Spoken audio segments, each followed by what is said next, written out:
The room is dim, shadows stretched over the walls, illuminated only by the glow of a single lamp. A typewriter clatters quietly, punctuating the silence. Eva Carmichael sits behind a battered desk, her eyes focused, sharp like a hawk observing prey. His cigarette smolders in an ashtray beside her, forgotten but burning steadily. September 9th, 1940, 8:23 p.m. Detective Eva Carmichael, badge number 302, Hell's Kitchen Police Department. Conducting an interview with one of the Sharks gang members. Name, Vito Genovese. We've had run-ins before, but tonight something's different. He's rattled badly. Claims he's got a story I need to hear, but it's clear he's afraid to say it out loud. The clattering of the typewriter ceases. Eva looks up. Her cold, calculating gaze lands on Vito Genovese, slick back hair now unkempt, eyes darting between the door and Eva. Sweat beads on his forehead despite the chill in the air. He can't sit still. Vito, you've been around the block. I know you're no stranger to tight spots. But tonight feels different. You wouldn't be here unless something had you spooked. Vito shifts uneasy in his chair. He tries to put on his tough guy face, but it's slipping. He looks to the door again, half expecting someone, or something on the other side. I don't want to be here, Carmichael. I ain't even supposed to be talking. If they finds out I'm here... Eva leans back in her chair, crossing her arms, her expression unreadable. She watches him squirm, the silence almost unbearable. Then she leans in, voice steady, but with an edge. Who's they? Your boys? Or something else? Vito swallows hard, his hands trembling as he wipes his brow. He doesn't answer. Eva lets the silence hang for a moment before she speaks again, this time softer, but no less intense. Look, you're not here because I dragged you in. You came, which means you've got something to get off your chest. Something bad. You tell me what happened, and I'll make sure we handle it. Quietly. She taps her fingers on the edge of the typewriter, the faint rhythm filling the room. But if you keep stalling, well, I can always bring in your partner. Vito's eyes widen, his face going pale. He looks like he's seen a ghost. You can't bring him in. You don't understand. He's gone.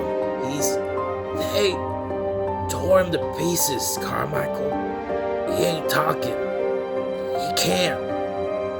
Eva raises an eyebrow, the faintest hint of surprise crossing her face before she masks it. Tore him to pieces?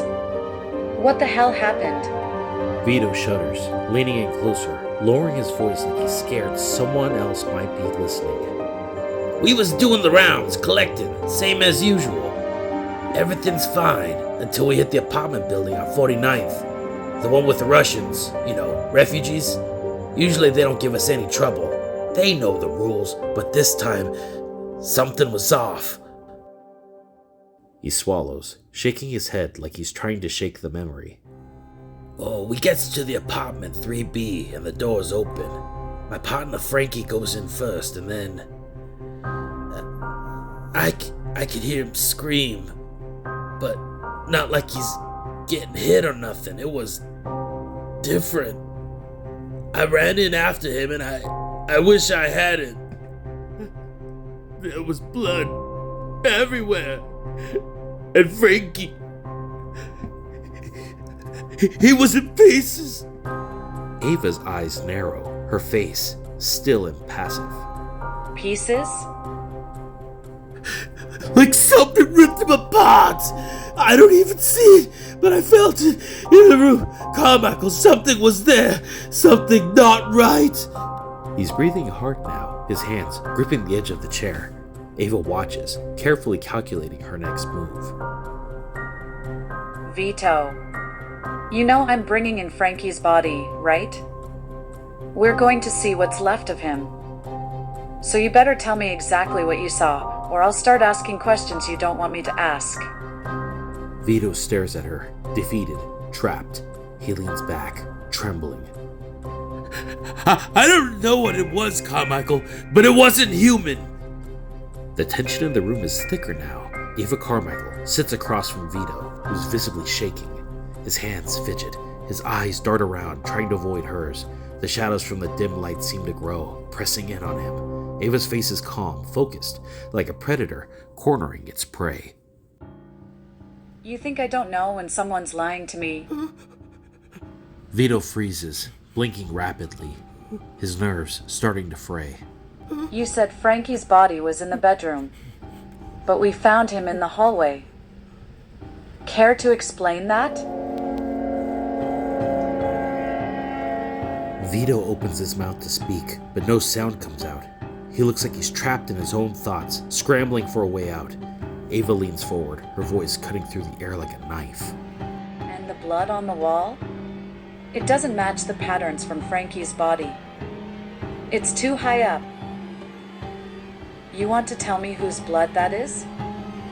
Vito's shaking intensifies. His breathing is shallow now, panic rising in his chest. He wipes his brow, but the sweat keeps pouring. I don't know. Eva stands up, slow and deliberate, her eyes now piercing Vito. You don't know? Funny, because I do. I know exactly what happened. Your footprints were all over that place. So don't tell me you don't know. You were there. You saw it. She paces around the table, circling him, her presence looming like a shadow. You see, I have enough to book you for murder right now. I could walk out of here, slap the cuffs on, and let the judge decide how long you rot in a cell. But here's the thing. She leans down, her face inches from his, voice low, menacing. I know you didn't kill Frankie. Vito's eyes shoot up to meet hers, his breath catching in his throat. He's trembling now, hands gripping the edge of the chair like it's the only thing keeping him grounded. So, if you want to walk out of here tonight, you're going to tell me what really happened in that apartment. Because whatever killed Frankie, it's still out there.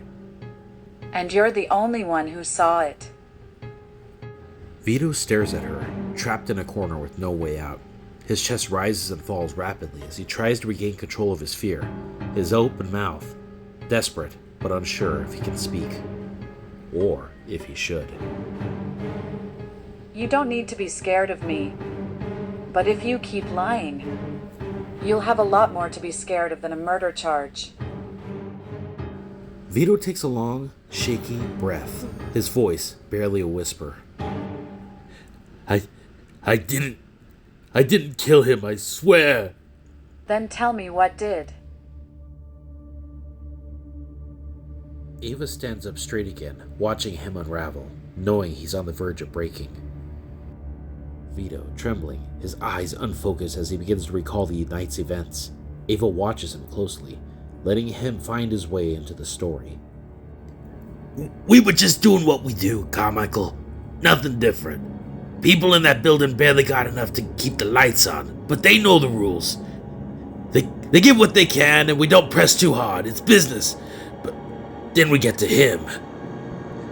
Vito pauses, swallowing hard. It's that fucking Putz Raskolnikov, hiding like a rat behind the door. Barely even noticed him at first. We get to his place, knock, but he doesn't answer, so we kick down the door. The door splinters as Vito and Frankie burst in. The apartment is barren, just a worn bed, an empty table, and Raskolnikov himself, huddled in the corner, a frail man, fear etched into his features.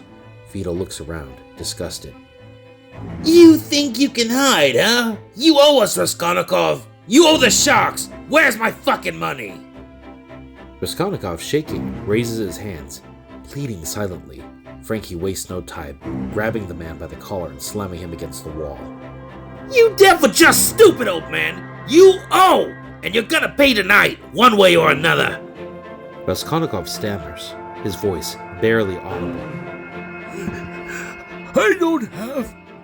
Not now. But please! Frankie pulls back his fist and drives it into Raskolnikov's stomach, making him gasp for air. Vito starts rummaging through the apartment, opening drawers, throwing things aside. Worn clothes, empty cupboards, nothing even worth a few bucks. Where the hell's the money? As Vito searches, Frankie continues to beat Raskolnikov, who is barely able to stand. Then, Vito's hand lands on something beneath a pile of old clothes, a small, ornate wooden box. He pulls it out, wiping the dust off. Frankie notices. Hey, Vito, what's that? Vito sets the box on the table, flipping it open. Inside are letters, neatly folded, carefully kept.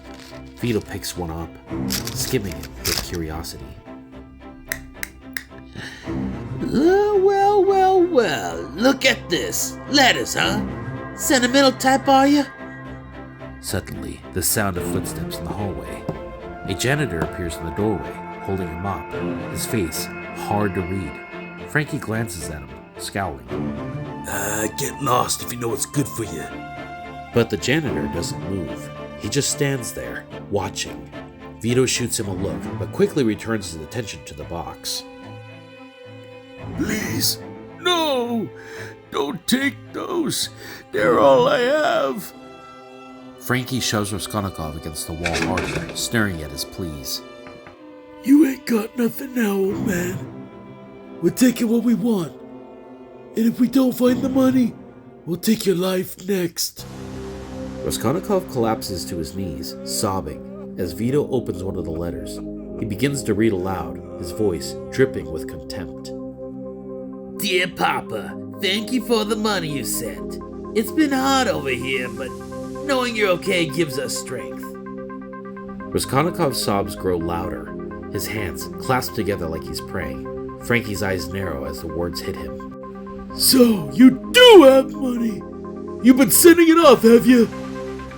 Vito slams the letters down on the table, fury in his eyes. He storms over to Raskolnikov, grabbing him by the collar and lifting him to his feet. You think we're stupid? You've been holding out on us! Sending your money to someone else! You're dead, old man! You hear me? Frankie cracks his knuckles, stepping closer, ready to finish the job. Raskolnikov is shaking uncontrollably now, his sobs turning to wails. No, please! It's all I have! It's for my family! They need it more than I do! And we need it more than they do! For a second, we're back at the police station. Vito's face is pale, his breathing erratic as he continues his story. Eva Carmichael leans in slightly, her calm, focused expression unchanged, though the room feels heavier with each word. I didn't want to do it. Didn't want to hurt him, Carmichael. But Frankie, he's the one who just wouldn't stop.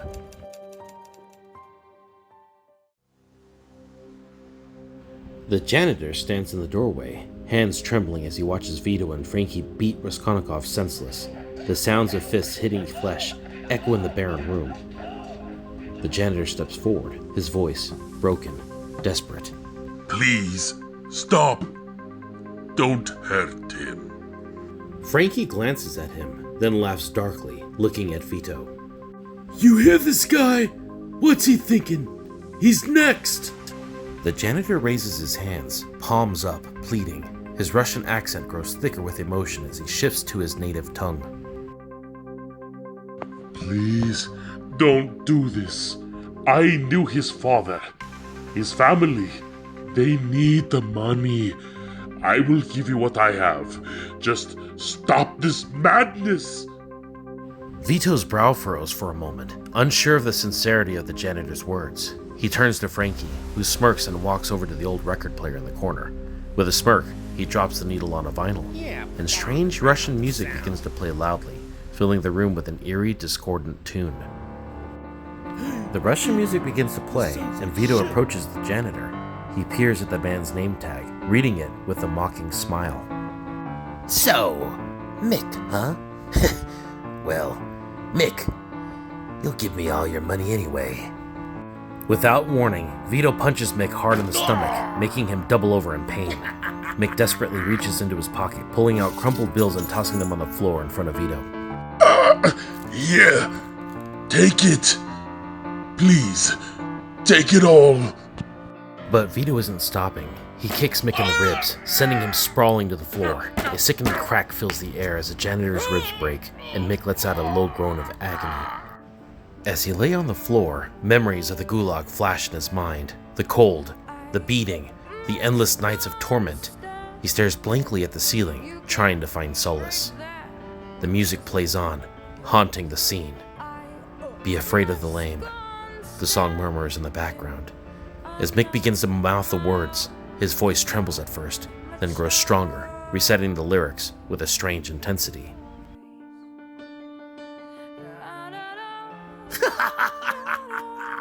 What you gonna do about it?